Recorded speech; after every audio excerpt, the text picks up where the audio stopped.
Happy New Year and welcome to the first 2022 edition of the One Hood Power Hour. I am your co-host Kahari Mosley here with my trusted colleague, my partner in political crimes, Miracle Jones. Welcome. Happy New Year. How you doing? How was your break? How was your holiday Um, season? the break was good. We did have a lot of stuff that we're planning on. So stay tuned to the end of the program. We'll talk about a program that we're actually going to do on Thursday. But we were, working a little bit less during the break. It was great to travel and see some people I haven't seen in a couple of years. And what about you? How was your break? It was great. It was great to have the time off. Got to watch chapter one of the book of Boba Fett. Big Star Wars fan, so I enjoyed that, and took the boys to see Spider Man. They really much enjoyed that. My favorite part was the De La Soul song at the very end. Three is a magic number from their first album, 3 Feet High and Rising, 1989. For those who are keeping score at home, so that was a nice little touch. I'm kind of in that age group now, kind of like, for those folks who were born in the 70s, like in the 80s, there was a lot of like 1960s nostalgia. So there was like a lot of Beatles stuff and a lot of stuff that just happened in the 60s. And we're kind of like in that space now with like hip hop. So, like hip hop is now like not as dangerous as it once was because, like the people that invented it are middle-aged guys and even older guys and gals headed for AARP membership. So it's like not as edgy. You can put hip hop into a comic book movie, which is something they would not do, I'm sure, when Christopher Reeve was doing the Superman movies, which were the big comic book movies back in the 80s. So that was cool. It was a reminder that, that I am no longer, in the cool generation, but it's cool to, reminisce and have a little bit of nostalgia. So yeah, it was a great time off. We've been going pretty hard since 2020, really. And this time last year, we really didn't take a break. We were, focused on mobilizing voters in Georgia. Um, for those who may or may not remember, we sent out about 100,000 text messages between Christmas and New Year's last year to Georgia voters, as part of a grant that we received last minute to help, mobilize voters in Georgia. So hopefully we played a small role in Senator Warnock and Senator Ossoff getting elected last year. But this year, we got an opportunity to actually take a breath and kind of decompress and prepare for what is going to be another very incredible political year. But first things first, today was a very historic day in the city of Pittsburgh. Ed Gainey has ascended to the mayoralty of the city of Pittsburgh, the 61st mayor in the history of the city and the first African American mayor. I thought it was a very powerful program. That they took very much advantage. It was well produced, taking advantage of the virtual space and having a limited audience in the city council chambers. Yeah, I thought it went very well, and I thought now Mayor Gainey gave a very rousing speech, which I think people are surprised. I think he gives rousing speeches. On the way to the mailbox when he gets his mail in the morning. But I think it was a very powerful speech. It really said the message home, and I thought it was a great way to kind of cap off what was a very improbable year for many political observers as we go into 2022 with a new mayor. And I think this time last year, he was definitely still, well, considered, I think, a legitimate candidate, in many ways, a long shot. facts. And again, for full transparency, both Kahari and I are on the transition team working on different committees to help advise this new mayoral administration on some changes that they can make to help make the city a Pittsburgh for all catchphrase. Let's go get it. I think a lot of people really like it. Pittsburgh being, the city of champions and a very sports and competitive environment. I think a lot of people are very excited to see what can happen as we work together in these next couple of years, but we also know COVID-19 is still ramping up. We call it the Omarion, but it's the Omicron. And so we're trying to, get back into being serious because PPS, was delayed today, but they are going back tomorrow. So that is something that's going to be a really huge issue that we're going to be watching because, there was emergency testing done on Sunday because a lot of places wanted students and teachers to get tested before they came back to school. But we've seen all across the country, even though it was the first day of school, from some environments, a lot of people did actually have a lot of positive results. People were spreading COVID, people are sick, teachers were going home. So we're going to know that the CDC says we have until the end of February for COVID-19 to kind of calm down a little bit. But we know that's still a sticking point with the election. Still going back to the previous presidential election, but this is something that a lot of people are going to be campaigning on. What is the right balance for protection and civil liberties and businesses when it comes to a pandemic? Because it seems like we're no closer to getting out of it than we were this time last year. And now that we don't have like that false sense of hope that this is going to be over soon, a lot of politicians are now banking on getting quote unquote back to normal. We know the president is currently wrapping up his vacation. He said, states, you're basically on your own. We're not going to have a lockdown. I sent you the money, I sent you the support, and you basically got to do what you need to do for your constituents. So we're really going to see what that means the next couple of weeks as these cases skyrocket. And we're just going to hope that everyone is able to stay safe and remain safe as we head into this flu and winter season. Right. And I think one of the things that has, given there's been somewhat, the little bit of the silver lining on the cloud of gray has been, the fact that even as the cases have gone through the roof, hospitalizations, many ways have stabilized, and even some places where they've surged have gone down due to the fact that, at least from what they can gather, the Omicron variant isn't as virulent, doesn't get people as sick, it doesn't attack the lungs the same way, even though it is very transmissible. And we all know over the holiday season, it was definitely transmitted a lot, all over the country. But thankfully, at least for now, it appears that it doesn't have the same qualities as some of the other earlier variants where people got sick, even though people are still getting sick, and people are still losing their lives. So, we cannot, you know, rest on our laurels at this point, but does look like, we're getting closer to the end, and whatever new beginning that is, not necessarily back to normal, but whatever this new beginning will be after this chapter. But it does look like, we will be getting closer because we're truly getting to that phase of herd immunity slash vaccination.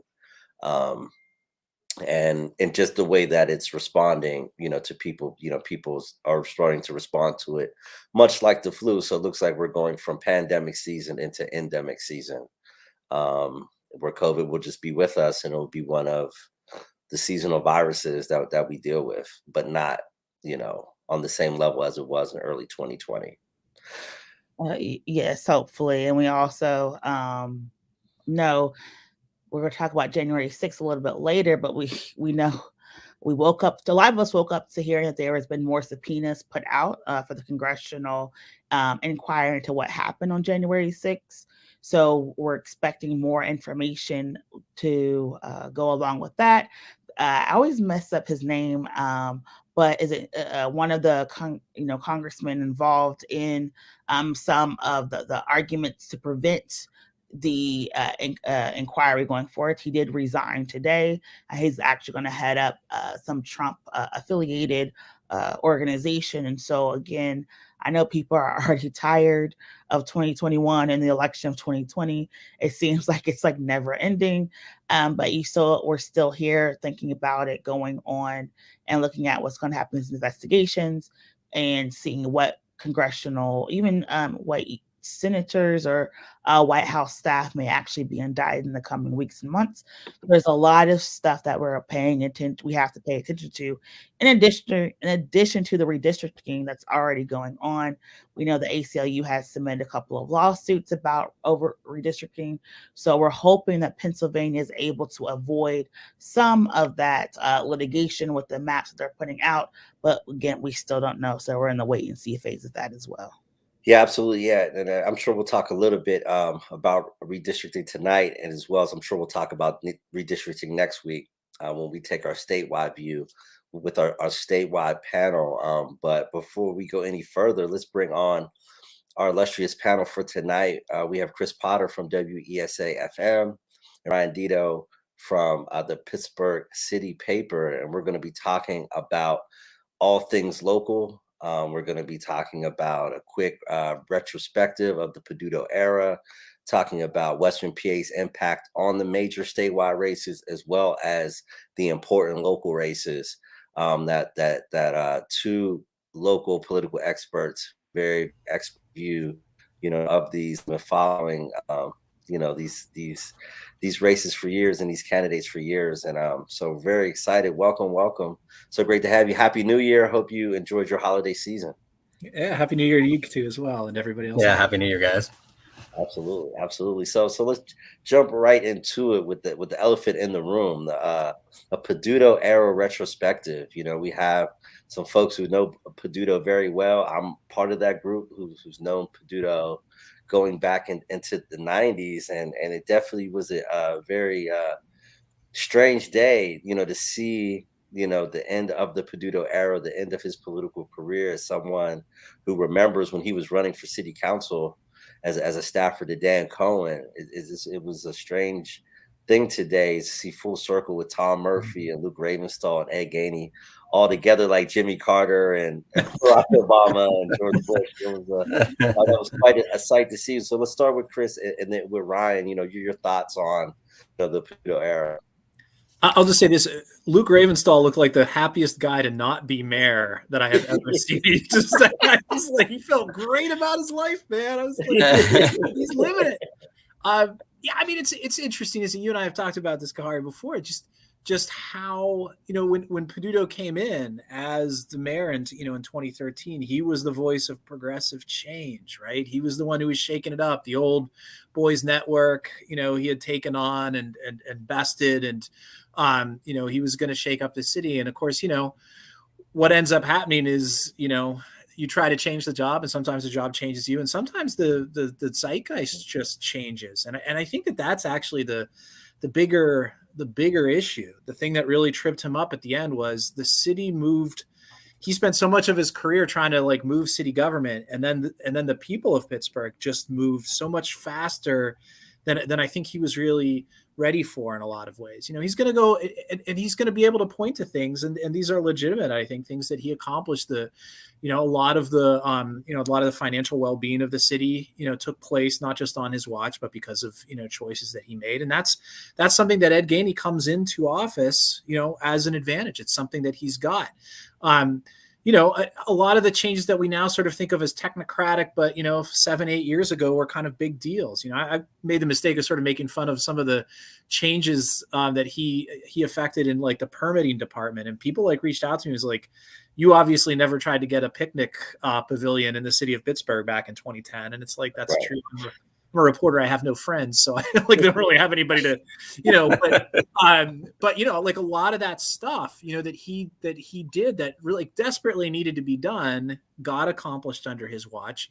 I think he'll point to, I can tell you one of the big ironies that Peduto felt during that campaign was one of the things that was used most often as a cudgel against him in the campaign was the report about the plight of Black women in particular in this city. And the mayor would always say, look, I'm the guy who commissioned that report. Right. He commissioned that report. Right. And so he was kind of getting, his feeling was he was kind of getting waylaid by the very initiative that he had taken. But from the other side of it, so what? You did a report. Like what people were looking for was the actual results and actual action taking place on that.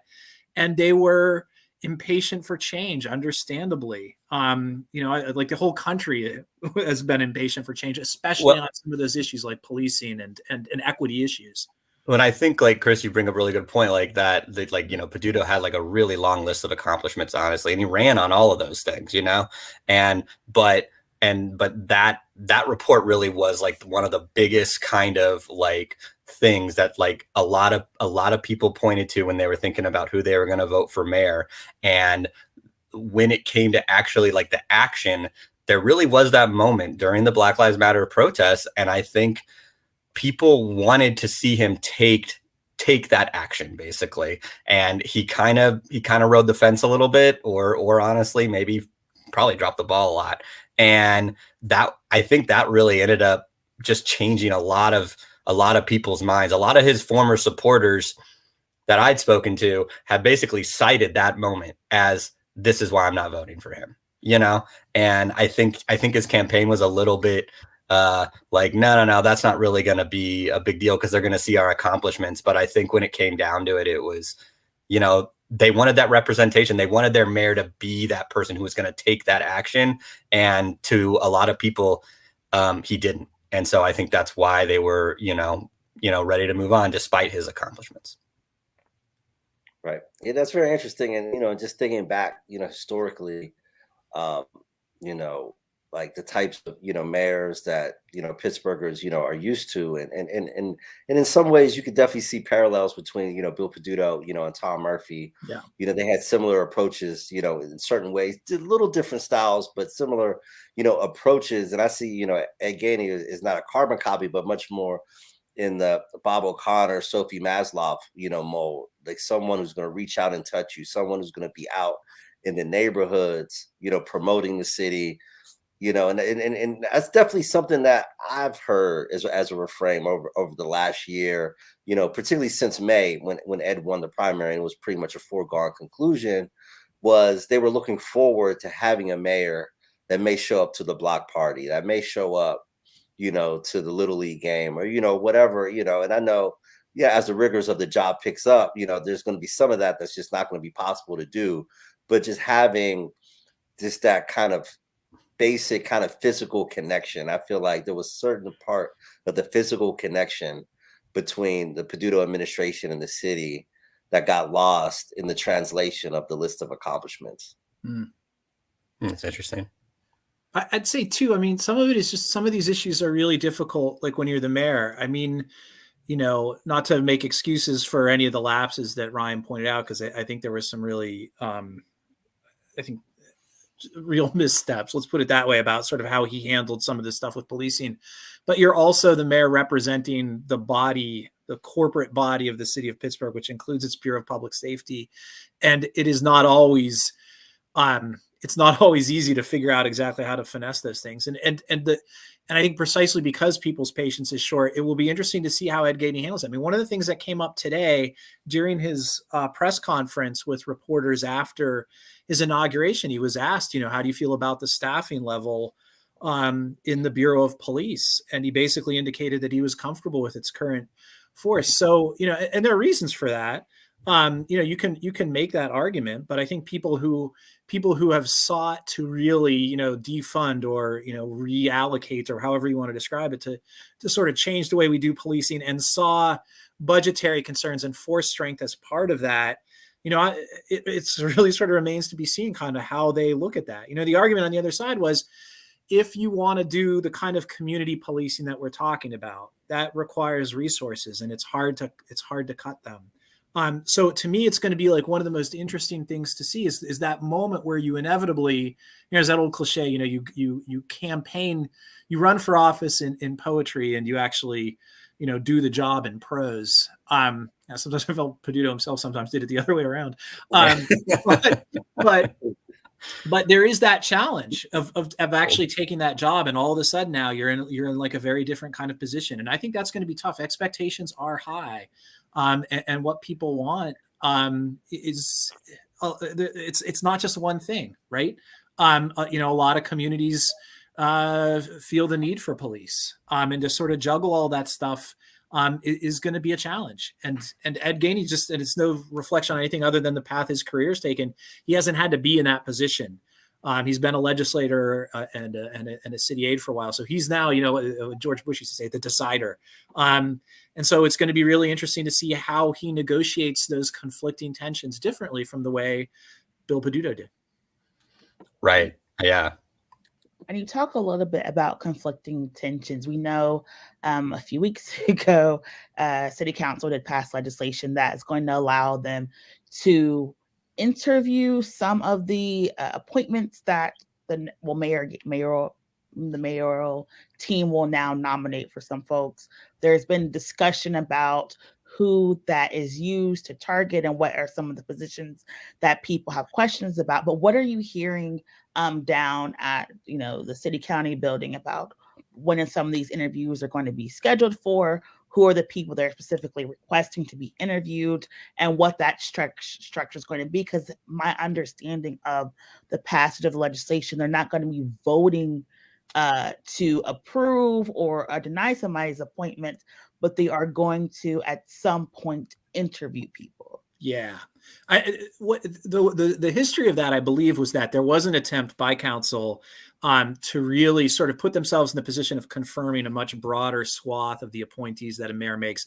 They've always had the ability to confirm some of the top level folks, but to really get down to like the deputy director level, that was a problem for a lot of people. There was a lot of blowback from a lot of different sources who really felt council was overstepping itself. And the kind of compromise that got worked out, as you rightly point out, Miracle, is we'll have people in for an interview. We'll talk to them. We'll get to know them. It'll be a nice discussion where we get a sense of, who will be kind of managing the city. I think you'd have to say that council stepped back from what had been this real sort of strong assertion. And it's not surprising that happened given some of the politics there. This is still, a strong mayor system. Although council, to my ear this morning, when council sort of did its own reorganization, I think it's pretty clear council sees itself as having a different role in this administration than it's had before. They do seem to see themselves as being partners. They're the ones with the expertise. There was some talk about how this is the most senior council we've had in many years in terms of experience. They see themselves as partners in this sort of policy making sphere. That's not often the role that council has played. It's more typically sort of been following the mayor's lead, sometimes pushing back here and there, but it's really been the mayor who sets policy. We'll see how that kind of plays out. I do expect very soon that we will be hearing some of those appointments coming down within the next day or so for some of those top positions from Mr. Gainey. And realistically, it's hard for me to imagine council really trying to veto or tell the mayor that he can't have the people that he wants to have around them, especially because some of these people are well known. Jake Pollack is going to be a top aide to the mayor, and is somebody who's really versed in city government, worked for the URA, worked for the Pittsburgh Water and Sewer Authority. Council people know him and they trust him. So people like that are going to have, are going to have an easy time. And I'll note too that thing that Mr. Gainey said today was the current police chief, Scott Schubert, is going to be here for a while. The public safety director is gone. I think everybody kind of knew that was coming. So we'll see. I don't think you're going to see like a lot of fireworks early on and some of that stuff, because if you were, that bill would not have been amended and tapered back the way it was. Yeah, I think just to go on what Chris was saying in terms of city council kind of being a little bit more policy heavy, being a little bit stronger, but not necessarily like bullying the new mayor. And even when I asked, Ed Gainey today about his, inclusionary zoning pitch, which he had campaigned on, he mentioned Deb Gross right away and basically said Deb's going to be working on something like that. And so it seems like Deb will be kind of initiating any kind of citywide, whatever it is, inclusionary zoning policy, and then probably start from council, and then maybe Ed will kind of campaign on it or whatever, and then sign it if it comes to pass, basically.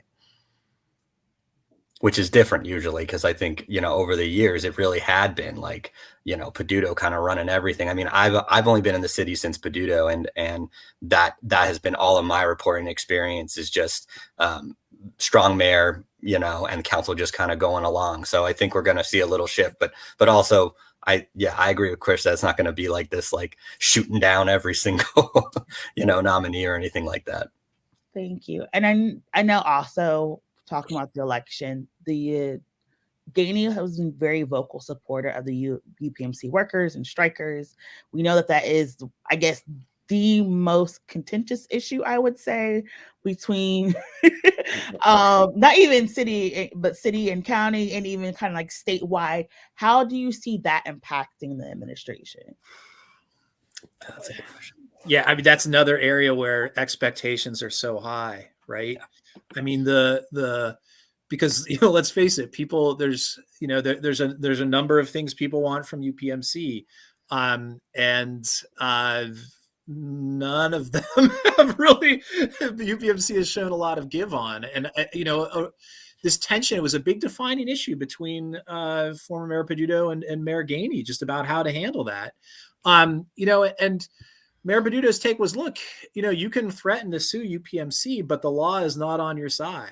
And I mean, that's consonant with what a lot of folks have told me. You have far more expertise in this stuff, that I do, that state law is really skewed towards the interests of that hospital chain. So the question is like, does that threat give you leverage? Does the sort of public pressure give you leverage? I don't know. The last time I talked to Mayor Gainey about it was a couple of months ago, and he said, he had a talk, sit down with UPMC leadership. It was a good talk. They needed to have more talks. He said he wasn't backing down from, the expectations that he had for them. But, that's a tough issue. That's another one that is not going to be as easy to, it's not going to be easy to resolve. It wasn't for, Mayor Tom Murphy. It wasn't for Luke Ravenstahl. It wasn't for Bill Peduto. So, we'll see. That it may be that UPMC, who also has new leadership, decides to make some concessions given the moment that we're in and the way the virus is playing havoc with our lives and everything else. But if not, it ain't going to be easy, is about all I can say. It's like the forever issue. It's like the forever issue for like Pittsburgh mayors and Pittsburgh politics. Like, this always seems to kind of dominate the conversation of like, well, we got to do this, we got to do that. And it just is really hard. I think every mayoral, administration has tried to address it, and it just never has really gone much of anywhere. So, it'll be interesting to see if UPMC, like what Chris said, like kind of maybe gives a little more concession, or if they come out for a suit. But even if they come out for a suit, it's probably not something that's going to get resolved within one administration anyway. It's just going to go through tons of challenges and tons of court battles, and we'll see. Yeah. So with all that, moving along to more political muck, the 2022 elections. Let's start statewide. With the gubernatorial race. Then we'll jump to the Senate race, because the Senate race seems like it's more, that's like a Disney, Netflix documentary. But the governor's race seems a little bit more straightforward. We have Josh Shapiro, who seems to be, the sole candidate on the Democratic side, with a much larger field, on the Republican side. So we'll start with Ryan and then with Chris, and then particularly from a Western Pennsylvania, perspective, what should Western Pennsylvania voters be thinking about, as they begin to vet, the gubernatorial, who's going to be the next governor of Pennsylvania? Oh, that's a good question. In terms of Western Pennsylvania, I guess fracking is probably going to be on a lot of people's mind. Natural gas, energy policy that it seems to lay pretty heavily, with the state. And obviously everything will change, especially when we finally get those, new lines drawn for all of the districts in terms of who can actually, who will hold the, state legislature. It's been in Republican control for decades. They're probably still favorites, especially given this year. But in terms of gubernatorial race, yeah, Josh Shapiro has pretty much cleared the field. And, he's come out. He's definitely been a lot louder against any kind of natural gas companies. He has some of those lawsuits, class action lawsuits that he's been able to get against, fracking, violations for pollution and stuff like that. But he also recently kind of said that he didn't really back the governor's current push for this regional gas initiative that would basically cap and trade kind of program for power plants, which to me was really just like hey, building trades, I'm still kind of on your side, so I'm not going to piss you off too much because they're so powerful, honestly, in the state. And so in terms of that, I guess it's kind of like a yes, a little bit more, but not. And, if the Republicans win, then it's just they're going to, I would assume that would be like free reign for basically more fracking, more natural gas power plants, less regulations on any of the coal plants that are left. I don't know. I'm trying to think of it there. I know one shutting down over in a thing, but that's probably a big thing for Western Pennsylvanians in terms of and I think generally just in terms of Pennsylvanians, the two things between, Shapiro and the contrast of Republicans is obviously abortion rights would be a massive thing. Voting rights probably as well, especially given that, the legislator has kind of been prone to the kind of Trumpian kind of, voter fraud investigations. So, but yeah, I would say that abortion rights really huge, honestly. If the Republicans win, then you could expect some pretty harsh abortion restriction bills to kind of go through. Yeah. Yes, you can. And two, I mean, I don't think it can be overstated the extent to which for the audience for this show, especially, I think people really should think about the fact that, I mean, it is likely, even with the favorable map, that Republicans do hold both houses of the legislature. Definitely. And the stakes here for 2024 and the conduct of that election are frankly huge. And the Democrats really don't have much margin for error. If you're a Democratic voter who gets upset about gerrymandering, the one thing you got going for you in a governor's race is you can't gerrymander a statewide race, right? So, and it's similar with the Senate as well. I mean, there's no doubt that Democrats have an uphill climb here this year, up and down the ballot. Everyone I know thinks the House is lost, that the Republicans are going to take it back. So if Democrats have a chance here, it's to hold on to the Senate. And that Senate race that we have here in Pennsylvania is, maybe the best chance to actually make some inroads because it's currently held by a Republican. This is one of the few places where Democrats could actually gain a little bit of ground. Right. But that gubernatorial race is it's huge. And if you look at some, and I think there's a dozen GOP candidates at this point. So it's difficult, to speak meaningfully about 10 candidates. But I mean, there are some folks there who are not making any secret of what they intend and what they would do if they were empowered by a like-minded legislative branch. So it's just, if you're a Democrat, it is on the line. They say that every year, I know, but I am, one thing I've sort of learned in my life is that people assume that because bad things don't often happen or because radical change doesn't often happen, that it won't happen. It's hard for them to kind of wrap their heads around it. And the sort of Democratic response to date, I think, to the way attitudes in the Republican Party are hardening on things like whether the election of 2020 was legitimate. I don't think there's a commensurate response from Democrats. I don't know that they're paying attention, and they probably should be.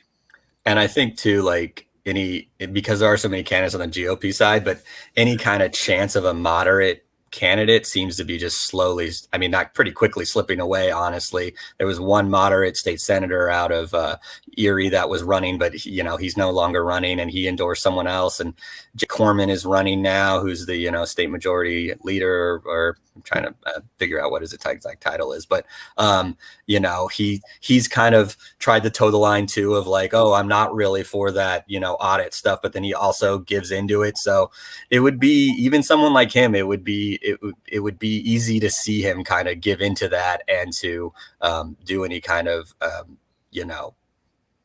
that kind of for any kind of election integrity stuff. Right, and I did drop into the chat just to single out one candidate, State Senator Mastriano, who was actively involved on January 6th. So just to give people a flavor, of the menagerie, so to speak, that is the GOP, slew of candidates. Is that there's actually a candidate who was like actively filmed and actually, footage. Yeah, he was there. Yeah. On January 6th, actively trying to, overthrow, the actual counting of the electoral vote. So that's going to be a fascinating field. Miracle, do you have any follow-up questions before we move to the U.S. Senate?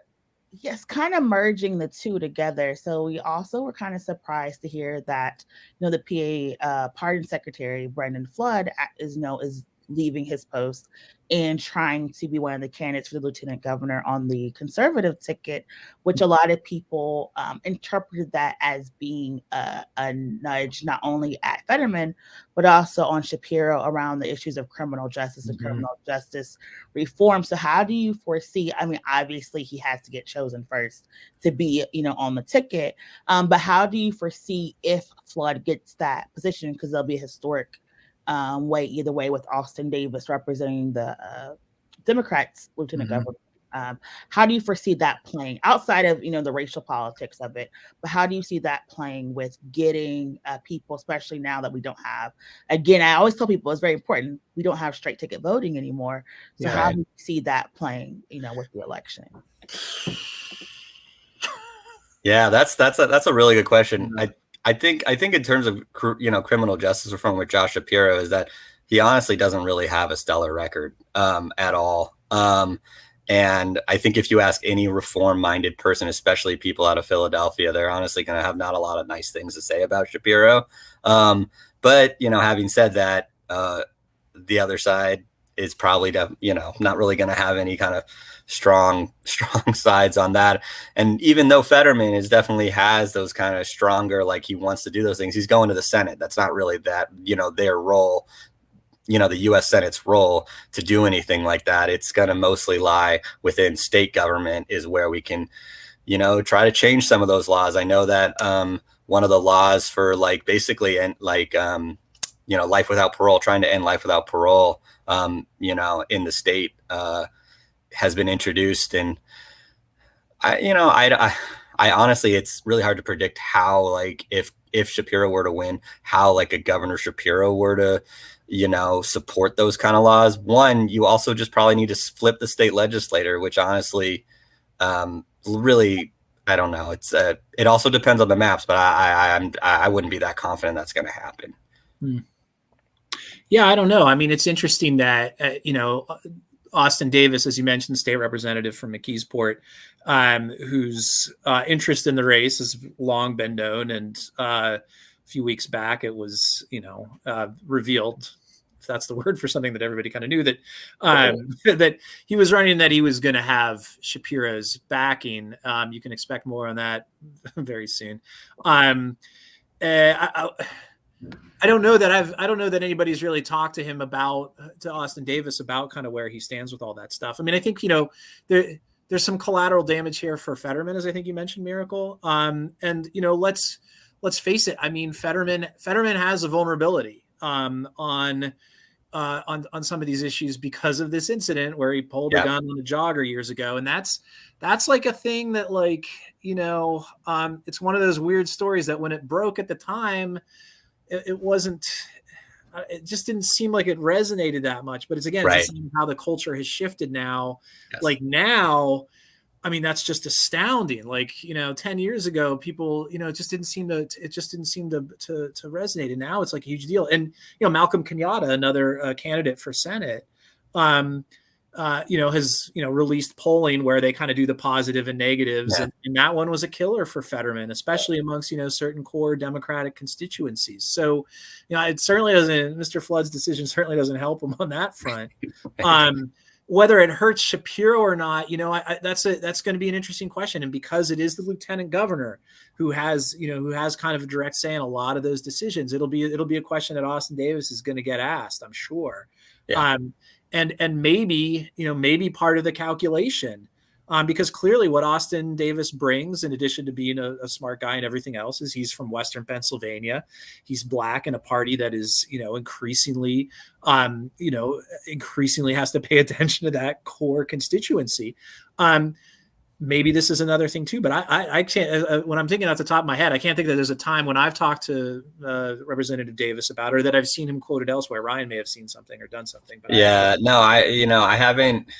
haven't honestly seen him been quoted on that, or even talking to him about those kind of things. So that definitely is, honestly, I'm glad you guys brought that up, because definitely something I think all of us, journalists in the area should ask him and really think about, because I think that is I think more voters do understand that role. And honestly, it's because Fetterman kind of made it such a thing, that I think they really are starting to understand, what that role can be.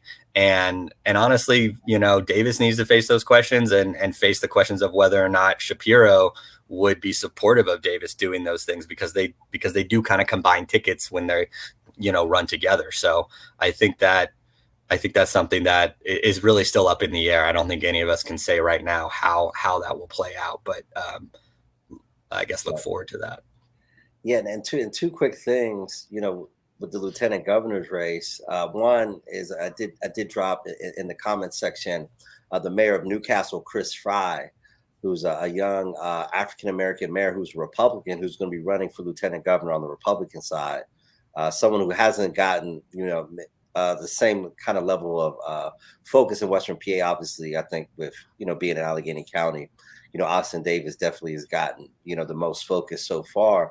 But I think the other interesting thing to look at is that, this has been tried in the past. Candidates who have been the front runner for governor have tried in the past to do the ticket thing, and it doesn't work too well too often. Bob Casey tried it with Jack Wagner, who you all know, I know very well, is a family member of mine. My wife's Uncle Jack, he tried it. Wolf, tried everything possible to keep Mike Stackpole.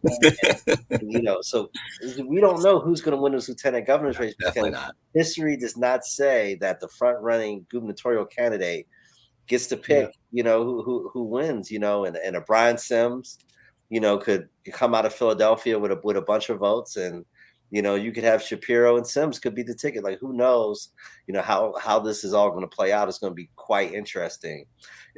Especially in the primary now, because you have so many more voters, on the Democratic side over in the southeastern part of the state now. That equation has really, really shifted a lot.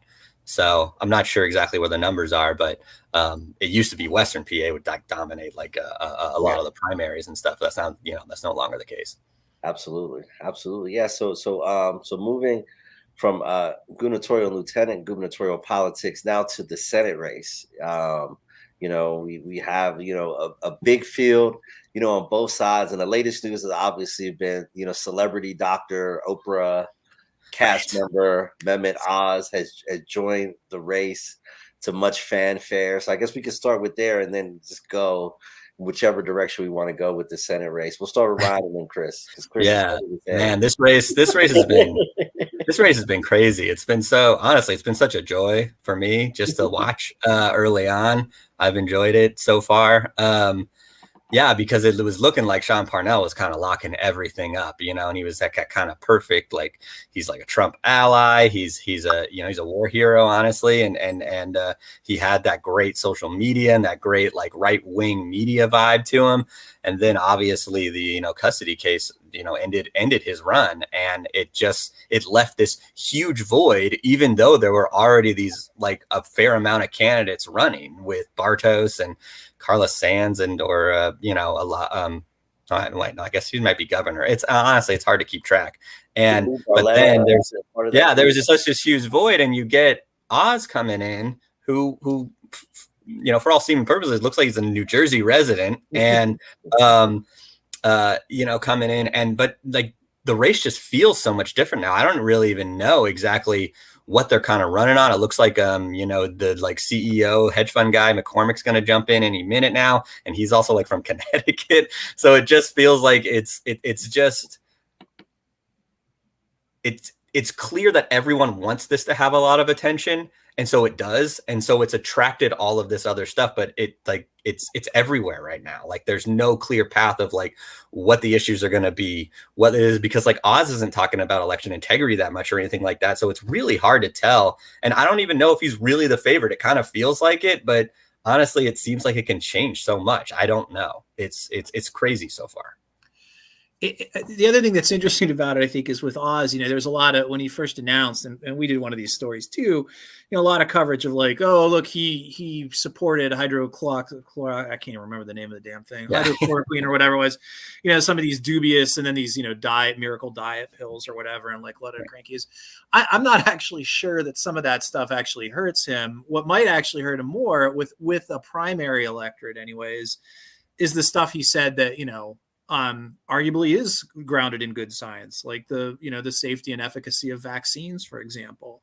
And so it's this interesting disconnect where the things that may drive the outcome, at least in that primary, are not at all the same things that, a lot of us are sort of focusing on and thinking about.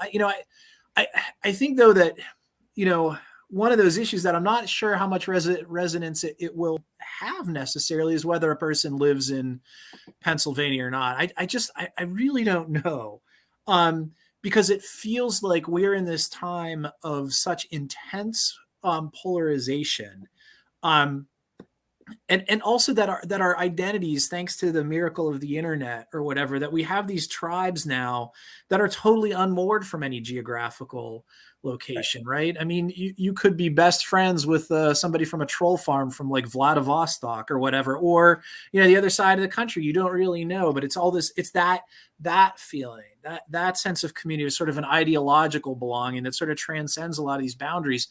And a person who comes along and strikes those notes, it feels close. It hits close to home, even if they don't actually live anywhere near you, right? Right. And so, to me, like that's sort of the challenge here for like a lot of these folks, and to try to figure out which way this race is going.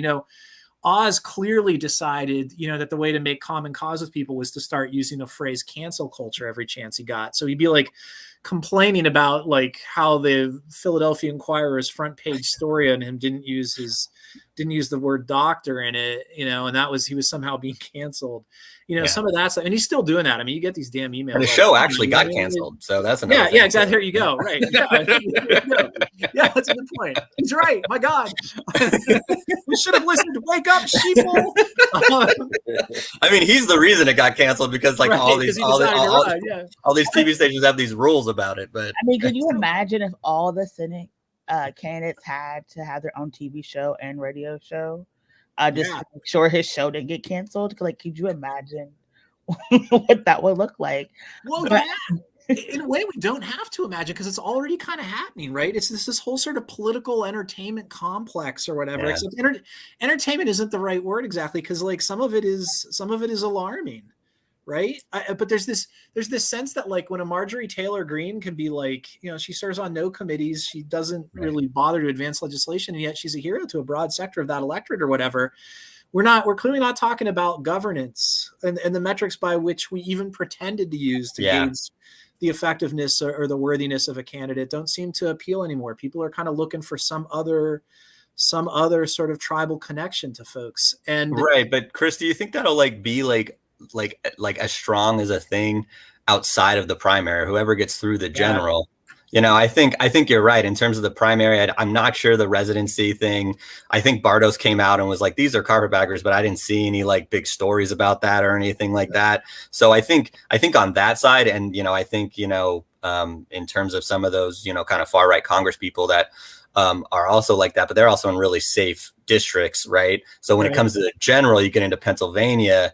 That's where I think the residency is going to be a lot stronger with those independent voters. And I mean, Pennsylvania is a pretty nativist state, I guess. It's very much like Pennsylvania, I'm from here, is such basically every candidate that's ever run for office in Pennsylvania makes sure I was born and raised in this borough, and there's 1,000 boroughs or whatever, or 10,000 or whatever. And so I think I think maybe on the general side, I mean, on that side, on the primary side, maybe not so much, but I don't know. I think it'll be a pretty effective attack in the general. Yeah, conceivably. I mean, I was really talking mostly about the primary. You're right. I mean, I guess I would just say I feel like at this point, any candidate who isn't, caught draining the blood out of cattle for nourishment or something like that on camera is going to get 45% of their party's vote. That kind of sounds like a Q thing to me, so I don't know. That might actually that might help. We don't need that. Miracle reining us in. We're on enough hit list already. We're good. But I know we're talking about the Senate, but before we even get to going for more local races, what are we looking at this special election? I know a lot of times we kind of forget that Gainey currently held an office seat. Again, no secret, Wheatley is supposed to have a seat in this upcoming administration, but we don't have maps. So what is this special election going to look like? And what is the worst case scenario for the special election if we don't have a map? Say, I believe the deadline may be February 15th for the special. I cannot remember. I don't have it written down in front of me, but what is that going to look like? I don't know. Chris is gonna have to wake. I mean, Chris knows more about this stuff than I do. I have no idea how you run on an old map or I think you do because remember that it's a special election to finish out the term. Right. So okay. You'd be running for that district or those districts as it exists. Now, so you probably would run on the old map then, right? Yeah, for the special, I'm pretty sure that's right. Yeah. But I mean, the broader issue, of course, is what any of us are talking about when we talk about the 2022 elections outside of those very kind of special cases, right? There are clearly multiple candidates who are coming in there tomorrow.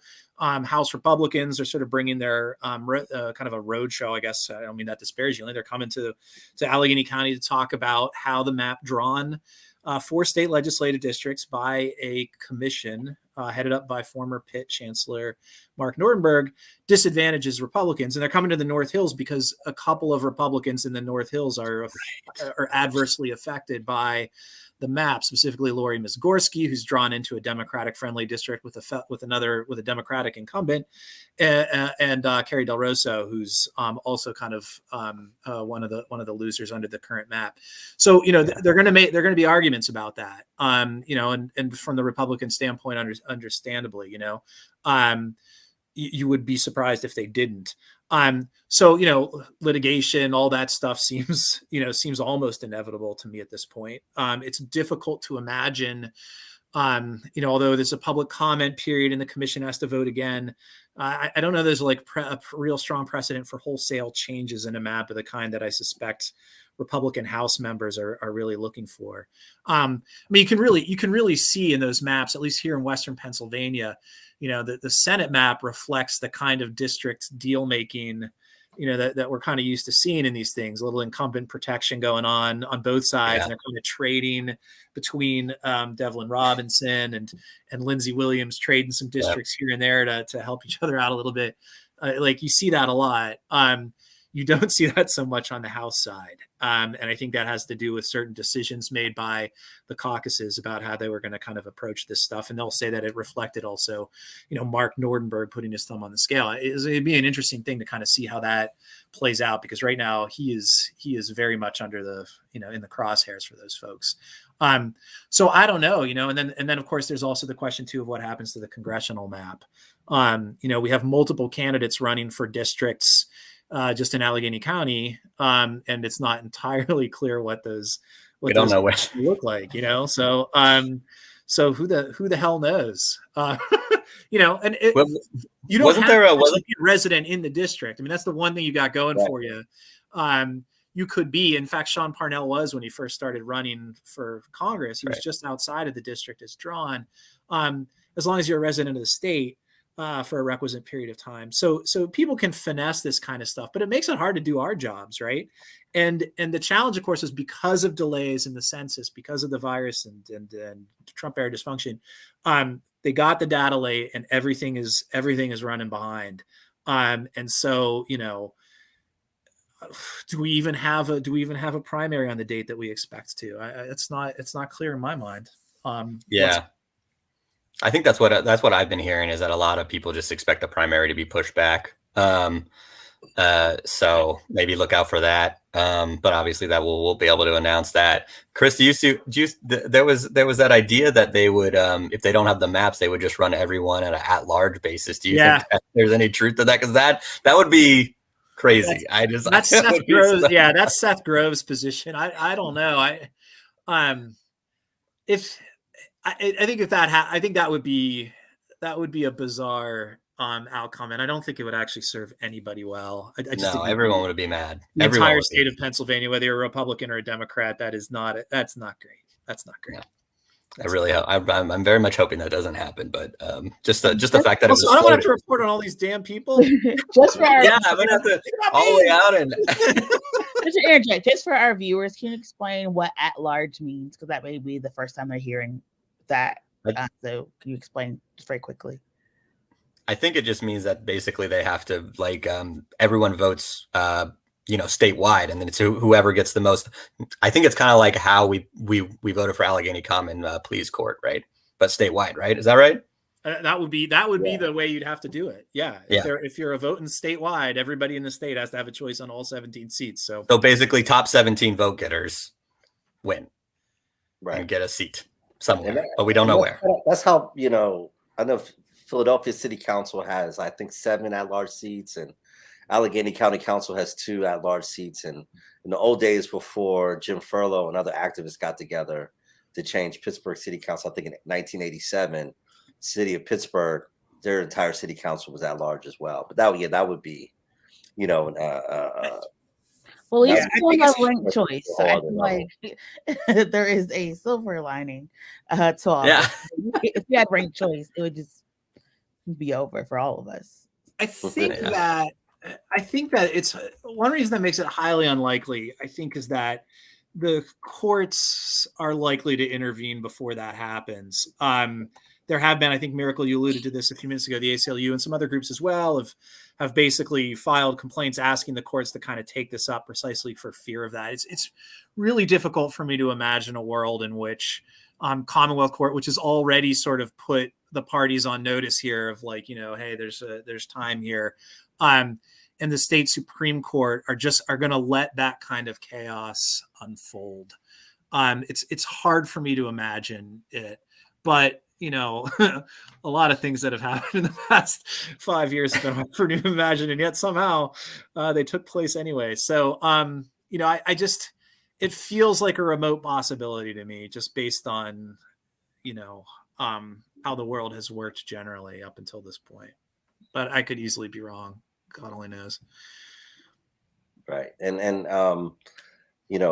before we jump directly into local stuff, you did allude to the fact that even the Pennsylvania Secretary of State has issued a warning, to the redistricting committee, saying that if certain steps aren't taken, because there's a whole, and I talked about this with John Delano earlier on his segment for KDKA about this, is there steps that have to be taken, because petitions have to be drawn up for candidates running all over the state, and and you have to know what precincts you're in so you can get the signatures in the right precinct with the right voters. So there's just so many steps that need to take place before that February, what is it, 15th or whatever that date is, when petitions are supposed to begin circulating. And I know the Secretary of State said we just cannot, get up to speed logistically to have these petitions ready, to have this paperwork ready, unless we have the lines drawn and finalized by a certain date. And I think we are rapidly approaching, that drop dead date that will just send everything kind of into a tailspin. Yeah, feels like it. Yeah. So now, and Miracle, alluded to a bit. Obviously, it seems like the two big, things locally, are the 19th legislative district and the 24th, legislative district.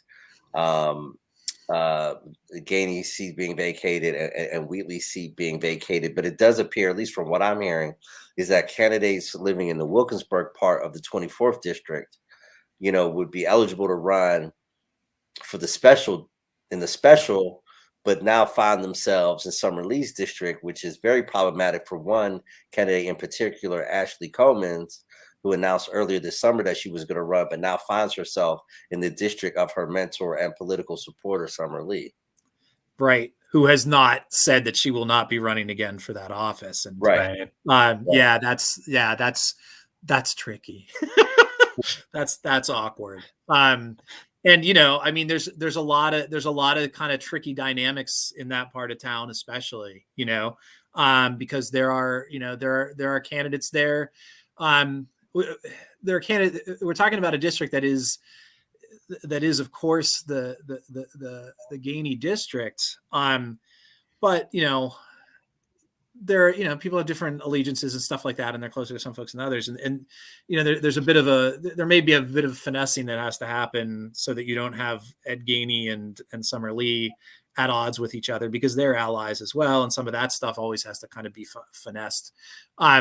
We'll see too. I mean, the other thing too, and it's not the special election, but because you've mentioned, the 19th, I mean, is a concern, although we've been talking about the map being good for Democrats, for the state legislative seats. That one's a tricky one. The seat currently held by Jake Wheatley has been a map that has had to be redrawn several times. If you kind of look at it on the map, it encompasses a bunch of different places in Pittsburgh, which, are on opposite sides of rivers, and, and it's been drawn in a way to try to preserve a minority district. I don't think it's at that point anymore. And I think that, there's concern among some folks who believe very strongly that there needs to be that kind of assurance for the Black electorate to have that district still there. There's also a concern because that district stops just short of Emily Kincaid's residence in Brighton Heights, which is drawn into an almost entirely suburban district dominated by Ross Township. So, I'm sure she'd like to be drawn into that district, but then where are you? You know what I mean? You're now a white candidate running in a district that has traditionally been sort of a majority Black district. It's a sort of a tough thing to do. And I don't know what the fix is there exactly, because it has been, as we know, what's driving so much of this is the Black population in the city of Pittsburgh has been shrinking. And that's not a thing that just happened in the past 10 years. It's been going on for a long time. And that district has just become kind of increasingly unwieldy. And now I don't quite know what happens with it. I mean, the one advantage I suppose you have, and it's because we're talking about Ed Gainey, I think we're at a point in Pittsburgh where, you can have Black candidates win without necessarily being in a majority Black district. It's happening. It's happened with Ed Gainey. Well, I mean, Summerlee were, exactly so. Austin Davis, also another example. And 6 out of 9 school board members, Right. Right now, I think as we speak, the school district's redistricting committee has a map that they've sort of proposed as like, we think this is the one we're going to vote on in a week. And that map includes no majority Black districts in it. In a district where more than half the students are Black, there are no districts that are majority Black. But there are like 3 that are like between 40 and 49% or something like that. They're strong. And, it's a thing like, well, how how important is it necessarily? If we can get 6 now, will that change necessarily? Is Pittsburgh maybe in a different configuration than it was before? And people have very strong opinions about that one way or the other, because we know the legacy of this city, and we know that legacy hasn't, it hasn't disappeared overnight just because Ed Gainey got elected. But I think there is a sort of discussion to be had of how do you maximize if the goal is to maximize the Black voice? And I, in a district that's mostly Black students, that's definitely a worthy thing to think about. How do you do that by necessarily drawing districts that really, kind of marshal all those, all those voters into just like 1 or 2 places? Or do you kind of say, what, if we're just a strong presence in a bunch of things, is that better for the voice? These are tactical issues or whatever. I think they're really interesting and important going ahead. And this 19th district, I think, will be a good example of kind of how we figure that out. Right. Yeah. And before we jump to Ryan on the same issue, one thing that I saw in my observations, was that, it was more so putting a weight on trying to get as many districts, as you said, to about that 40% rate. I think the 19th district is between 38 and 40. And I think once you reach that threshold is what Leader McClinton out of Philadelphia called opportunity districts. And it looked like what they were trying to do was to create 3 to 4 opportunity districts, whereas, African American could get a coalition together, because I know Summer Lee's district, has a larger minority population than the previous version of the 34. Because you bring in Wilkinsburg, right? Yeah, you bring in Wilkinsburg, and then you kind of even the 24th district, I think by a very narrow margin, is majority African American. I think it was like 43%. Yeah. To 41% in the 24th, with the Hill district now a part of the 24th, taking out of the 19th. So it's going to be totally fascinating to see, how all this plays out, because it was almost like we'll trade having African American districts for having more potential Democratic districts statewide. Well, and also just the electorate, even in the Pittsburgh area, if you're in a heavy Democratic area, even if it's heavily white, it seems like those voters are almost preferring Black candidates or, candidates of color. That seems to be a pretty strong, party preference, basically, even among white voters. So, I think you saw that with, Ed Gainey, and you're seeing that just increasingly with different candidates. So I think that idea of that kind of like strong district, not necessarily majority, Black district, if it's a strong presence in the district, you're probably still going to see Black candidates do extremely well and probably hold those seats. And then it also goes to a sense of thinking of getting away from packing. You see that, and all over the country. It's like, well, we don't actually want a district that's 75% African American. We would rather split that up, and because that was going to give us a chance to have more Democrats. Because it seems like Leader McClinton and Jordan Harris, being African American woman, African American male, and again, like that whole leadership thing. It's like the leader of the Democratic Party is a young African American woman. I don't even think she's 40 years old yet. It's like, okay, we're not necessarily so concerned about having so many people in the Black caucus. I need more people in the Democratic caucus to actually get things done and actually pass legislation in Harrisburg. And that's what that map looks like, honestly. It looks like a little bit of a, given the opportunity to have more Democrats in it, where there just really aren't that many, considering the, voter makeup of the state, which is pretty much 50-50. Right. Yeah. So, Miracle, do you have a follow-up question as far as the local landscape for 2022? Yeah. So we know that I believe the deadline is coming up for February, and again, some of the positions you don't have to be a resident of. But are there any other whispers of more people joining the race than we already know so far that you feel that you are at liberty to discuss? Which race were we talking about specifically? Just any of them in general? Or? State Senate. Yeah, there's more people. There's more people coming. There's more people coming. It's gonna be a big old party. It's gonna be fun. It always is in these open seats. Honestly, open seats like this, you're just gonna have a lot of candidates. Yeah, and I think it's. I do think to kind of pick up on what we've just been saying. I think one of the things that's really interesting to me is on what we've already seen. and I think what we may see more of is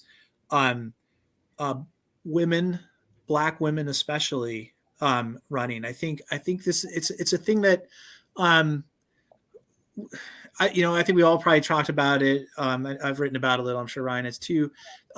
That how well Black female candidates did running for judge, for example, or whatever. But I think like one thing we haven't really reckoned with is the extent to which people are seeing that and saying, you know what, I can do this. I can run and be a credible candidate.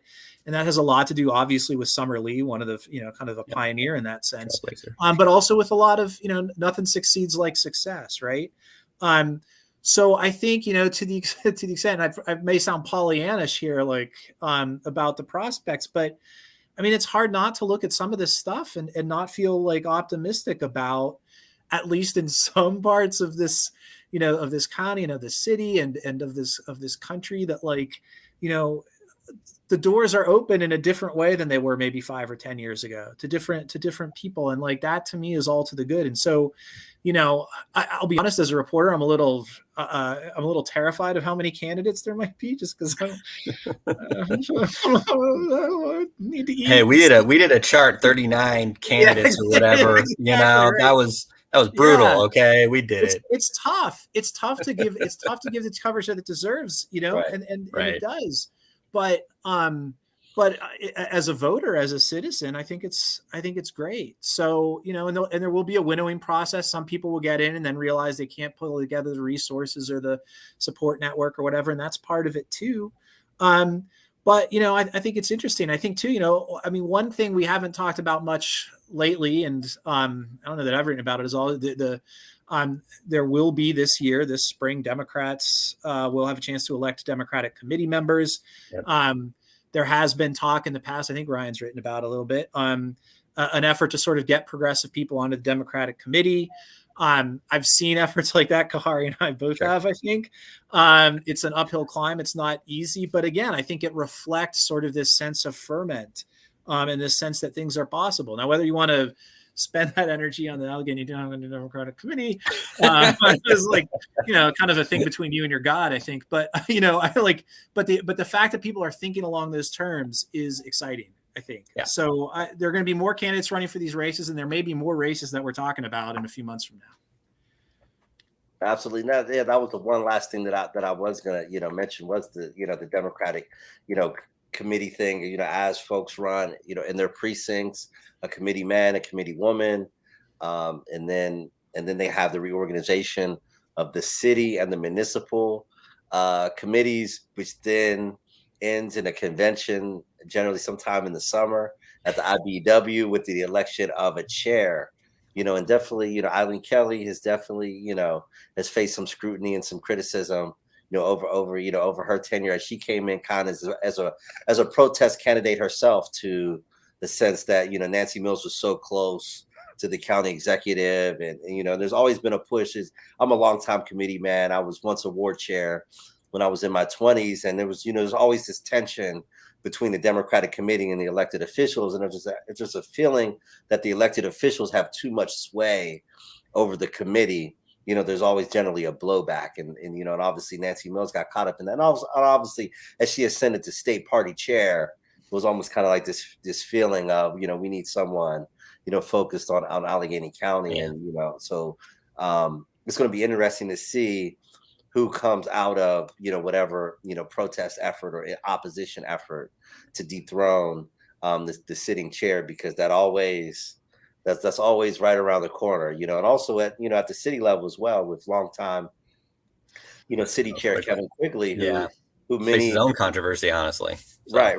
Who I know well, who I go way back with, but it was also, there's definitely been voices, and he's heard them, I just from conversations I have with him, he's heard them, that some people feel like his time, has come and gone, as a leader on the committee. So I know there's going to be some sort of, I don't know who it is, but there's going to be an effort within the city of Pittsburgh committee as well, to bring on new leadership. So I think this is going to be one of the most active, political years in a long time. And like you said, Chris and Ryan, building off the momentum, of these recent kind of transformational elections and transformational candidates that have broken the mold of what we expect, to have been around, for a while, it does look completely different, than the landscape did 10, 15 years ago. When Bill Peduto, first came on the scene as the insurgent candidate for mayor in 2005, it's almost like a whole different world. Yeah, I think it'll be interesting to see how many of the empty kind of seats that are filled, because I think that's probably the path of least resistance, is finding those empty seats where it's just like, well, you run, you win, instead of trying to dethrone. I think that's, if they're smart, they'll like focus on that, because I think it's going to be pretty hard to dethrone anybody from those seats. But if you run for those empty seats, then you might be able to have some sway, and then maybe we'll see some changes. But who knows? And those tend to be the most contentious races. Those direct battles at the precinct level. I still have the scars from 19th Ward reorganization, man. As someone I was going to get stabbed. Right. And I can speak as someone who, in 2002, first time I ran for Democratic committee in 2002, I won by one vote, literally. It was like 58 to 57, over the incumbent, and you ever wish you didn't? Right. Yeah. You know what I mean? Like, you're so excited when you win, and then you're like, what did I get myself into? but I did get a front row seat to the Barbara Ernstberger versus Ben Woods. Oh man, deep at Shinley High School, which will go down in history as one of the great political moments in Pittsburgh history, when Ben Woods and Tom Flaherty almost got into a fist fight, on stage, and then Lenny Bodak was there too, and then 2 minutes after literally being at each other's throat, Tom Flaherty called Lenny Bodak the greatest Democrat since Franklin Roosevelt. Great moments of all time. I mean, these guys were literally like at each other's Tom Flaherty stories, man. Really, I like it. Democratic committee meetings should not happen in schools, because it just brings out the worst in everybody, I think. Right. No, kick your ass after recess, buddy. And I don't know if they changed the bylaws, but then, because there's 89 seats. But back then, I think it was 89 seats is like 31 times 3 or whatever. My math isn't good, but you had to have the 50 plus 1. Yeah. It wasn't a plurality, so even if 45 people showed up, you still needed 46 votes, to get the win. And, and some people like abstained, and Jim Mosnick was going crazy. Jim Furlow was going crazy. It was like, I mean, and Ben Woods gave this really great speech, and a woman who's now deceased, who will remain nameless, who was a Northside committee woman, tapped me and said, "I always loved me a Northside gangster," as Ben Woods was giving, a rousing speech. Like, I always loved the Northside gangster. Like, we're all with Ben Woods, and that's we could do a whole show on Ben Woods. Wow, exploits. They don't make them like that anymore. They don't. They don't. All right. Well, we do thank you all both for joining us and staying with us to talk about, politics. Politics is like fun. It's interesting. In Pennsylvania, it's going to be a lot of races and a lot of people and a lot of focus coming, through, because there's also a lot of great initiatives, from criminal justice reform to, healthcare, to even the income-based initiatives that are going on. That's going to be the first of its kind. So there's a lot of stuff that people are really excited about, like here in Pennsylvania. So hopefully we've motivated you to register to vote and to participate. If not, don't worry. We have more shows coming, but we're going to let our guests sign off. So thank you both for joining us, and have a good evening. Yeah, thanks so much. It's always good being with you. Yeah, thank you too. And honestly, if you don't register to vote after hearing about a fist fight in a school over something, that is, do it, Right. And I think we timed it perfectly so the folks can sign off and catch the kickoff of the. Also, good luck to Ryan Deto moving to the Tribune Review. Oh yes, thank you. That's right. Well, no doubt be leaving this show for like Meet the Press. So enjoy him while you got him, folks. When he gets all respectable on us. I'll be moving to the Trib in a few weeks, so I'll still be in Pittsburgh though, but new home for me. Awesome. We'll definitely be looking forward to have you both back on in the next few weeks as these maps get figured out, and until then, I think we timed it perfectly. Whereas for those who want to catch the Big Ben, farewell tour, Heinz Field stop tonight. You won't miss too much of the game, maybe the first minute or two. But again, thank you to Ryan Deto of the Pittsburgh City Paper, soon to be of the Pittsburgh Tribune Review, as well as Chris Potter from WESA FM for just bringing a ton of insight tonight as we go into a new political season, the 2022 midterms. And Miracle, you have a big announcement about a special online event that we're going to be doing as part of the commemoration of the anniversary of January 6th. Yes. And so we know that this time last year on January 6th, a lot of us turned on the news and was like, what is happening? Why is our nation under attack? And so we have partnered with a lot of great organizations nationwide to have this vigil for democracy. But we decided that because Pennsylvania is doing such great work, and there are a lot of great organizations such as Casa San Jose, such as the Pennsylvania Poor People's March, we're going to talk about how we can come together and fight for voting rights. So this Thursday from 11 to 12:30, come join us for a day of remembrance and action so we can join the fight for voting rights and have a pro-voter agenda and work in the democracy. It's going to be another virtual program. We have some special guests to come on and just talk about some of the work that's going on so you can get involved and feel empowered and motivated to actually change and see some of the great legislation that's coming through. But if legislation is not your thing, we have a lot of grassroots organizing going on so you can still mobilize your communities to fight for change and have a pro-voter, pro-worker agenda. So please make sure you join us this Thursday from 11 a.m. To 12:30 p.m. And thank you for that, Miracle. And again, I want to thank Ryan Deto from the Pittsburgh City Paper, soon to be at the Pittsburgh Tribune Review, as well as Chris Potter from WESA FM for joining us this evening for our 2022 local political elections preview. And is there any other announcements before we adjourn? And for those who are waiting with bated breath to switch over to the Steeler game. Yes, please make sure you support. We'll put the links down later. We actually have swag now. So if you like our One Head Power swag, which we are unfortunately not wearing at the moment, you can actually go online to our website, oneheadpower.org, and buy our swag now. We have t-shirts, crew necks, hoodies. There's a little cold outside, but if you're one of those people who want to prepare for the spring that's soon coming, you can always get a t-shirt as well. So we do have swag that is on sale. Please make sure you donate. And if you are wanting to know more about the candidates, we said there's over 100 people running. Don't worry, because we are bringing back our candidate forum series. We will start that launching up actually next month.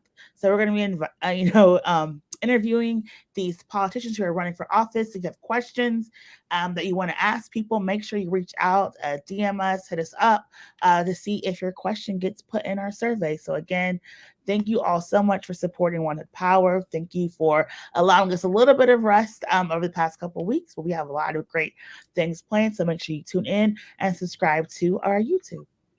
Yeah, and thank you so much. We got a really great episode. We are going to do our statewide election preview next week. We have folks like J.J. Abbott, who was a former press secretary for Governor Wolf, now runs Commonwealth Communications. We have Liz Meyer for WHYY, Kadita Kenner from the New Pennsylvania Project. So it's going to be a fantastic conversation tomorrow night. Not tomorrow, but next Monday. Such a powerful panel of folks knee deep. We're going to talk redistricting. We're going to get real deep into the Senate race for the gubernatorial race with folks from Southeast PA, with folks from Harrisburg. So we're going to get a really, really deep, detailed statewide perspective. So thank you so much for joining us tonight. Again, thank you, Ryan Deto. Thank you, Chris Potter, for joining us tonight. And always thank you, producer John, for holding it down. For my colleague, Miracle Jones, this is Kahari Mosley signing off till next Monday night. This was the One Hood Power Hour. Happy New Year. Welcome to 2022. See you next Monday night. Take care.